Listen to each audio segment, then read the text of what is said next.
4 महीने पहले जिस निशांत कुमार का सोशल मीडिया पर मजाक उड़ाया जा रहा था, आज उसी निशांत कुमार की चर्चा अस्पतालों में की जा रही है। आखिर ऐसा क्या बदला है कि ट्रोलिंग से शुरू हुआ सफर अब कामकाज की चर्चा तक पहुंच चुका है। नमस्कार, मैं फरीदा गजर। इस वक्त आप जुड़े हुए एक न्यूज 24 के साथ। देखिए, बिहार की राजनीति में निशांत कुमार को लेकर पिछले कुछ महीनों में तस्वीर तेजी से बदलती हुई दिखाई दे रही है। मई में स्वास्थ्य मंत्री की कुर्सी संभालने के बाद उन्हें लेकर खूब सवाल भी उठाए गए। उनके बोलने के अंदाज से लेकर पहनावे तक सोशल मीडिया पर कई तरह की बातें भी हुई। लेकिन अब कहानी का दूसरा हिस्सा सामने आ गया है। निशांत कुमार लगातार अस्पतालों का दौरा भी कर रहे हैं, मरीजों से बातचीत भी कर रहे हैं और स्वास्थ्य व्यवस्था की जमीनी स्थिति खुद देखने की कोशिश भी कर रहे हैं। तो क्या 4 महीने में निशांत कुमार ने अपनी राजनीतिक छवि को बदल के रख दिया है? आइए पूरी कहानी को समझते हैं। निशांत कुमार की राजनीतिक में एंट्री अपने आप में बिहार के लिए बड़ी चर्चा का विषय भी रही है। इससे सबसे बड़ी वजह उनका नाम और राजनीतिक परिवार भी था। वह नीतीश कुमार के बेटे हैं। बता देते हैं कि नीतीश कुमार लंबे समय तक बिहार की राजनीति के सबसे बड़े चेहरों में से रहे हैं और परिवारवाद को लेकर उनका अपना अलग ही रुख रहा है। और ऐसे में जब निशांत कुमार ने सम्राट चौधरी की सरकार में मंत्री पद की शपथ ली तो राजनीतिक गलियारों से लेकर सोशल मीडिया तक चर्चाएं भी शुरू हो गई। मई में स्वास्थ्य मंत्री बनने के बाद से निशांत कुमार के सामने सबसे बड़ी चुनौती थी खुद को साबित करना। बता देते हैं कि शुरुआती में जब उनसे स्वास्थ्य विभाग को लेकर सवाल पूछे गए तो उन्होंने साफ तौर पर कहा कि उन्हें अभी बहुत कुछ समझना बाकी है और थोड़ा समय भी चाहिए। उनका यही अंदाज सोशल मीडिया पर चर्चा और ट्रोलिंग का कारण भी बनता हुआ चला गया।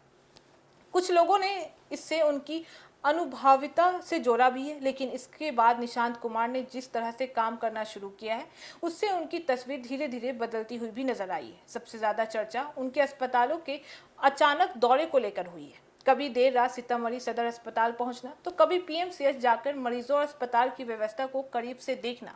निशांत कुमार ने अपने काम में जमीन पर जाकर स्थिति समझने का तरीका भी अपनाया है। वहीं बता दें कि अस्पताल पहुंचकर सिर्फ अधिकारियों से जानकारी लेने तक बात सीमित नहीं रही है, बल्कि मरीजों से भी बात किया है। उनसे पूछा गया है कि इलाज कैसा मिल रहा है, दवाएं मिल रही हैं या नहीं मिल रही हैं, डॉक्टर समय पर आ रहे हैं या नहीं। स्वास्थ्य विभाग से जुड़े हुए मामलों में कार्रवाई का संदेश भी उनकी कार्यशैली का हिस्सा भी बना।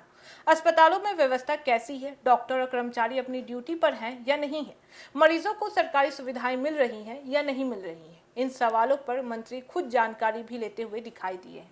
यही वजह है कि निशांत कुमार को लेकर शुरुआती चर्चा धीरे धीरे कामकाज की तरफ बढ़ती हुई नजर भी आ रही है। हालांकि 4 महीने किसी सरकार या मंत्री के पूरे काम का फैसला करने के लिए बहुत लंबा समय नहीं होता है। बिहार की स्वास्थ्य व्यवस्था भी बहुत बड़ी है।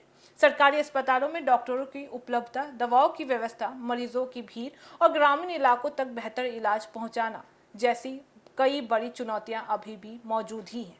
लेकिन बता देते हैं कि राजनीतिक तौर पर देखें तो निशांत कुमार ने कम समय में एक बात जरूर साबित करने की कोशिश भी की है कि वह सिर्फ मंत्री की कुर्सी पर बैठकर विभाग चलाने के बजाय फील्ड में जाकर चीजों को समझना भी चाहते हैं। जो चेहरा कुछ महीने पहले सोशल मीडिया की ट्रोलिंग का हिस्सा बना हुआ था, वही चेहरा अब अस्पतालों के अचानक निरीक्षण और मरीजों से सीधे संवाद को लेकर चर्चा में भी रहता है। और शायद यही वजह भी है कि बिहार की सियासत अब निशांत कुमार को लेकर सिर्फ सवाल ही नहीं कर रही है, बल्कि नीतीश कुमार के बेटे के साथ ही यह सवाल भी उठाया जा रहा है कि वह स्वास्थ्य मंत्री के तौर पर आने वाले समय में कितना काम भी कर पाते हैं। 4 महीने की ये शुरुआत निशांत कुमार को राजनीतिक पारी को कहां से कहां तक ले जाएगी, यह आने वाला वक्त जरूर बताएगा। लेकिन इतना जरूर तय है कि ट्रोलिंग से शुरू हुई कहानी अब काम की चर्चा तक भी पहुंच चुकी है। क्या आपको लगता है कि निशांत कुमार ने अपनी छवि बदलने में कामयाबी हासिल की है? कमेंट में अपनी राय जरूर बताइएगा। तो फिलहाल इस खबर में बस इतना ही। बाकी ऐसी तमाम खबरों के लिए देखते रहे एक न्यूज 24। हर खबर सबसे पहले सबसे सटीक। वीडियो को लाइक करें, शेयर करें और चैनल को सब्सक्राइब करना ना भूलें। धन्यवाद।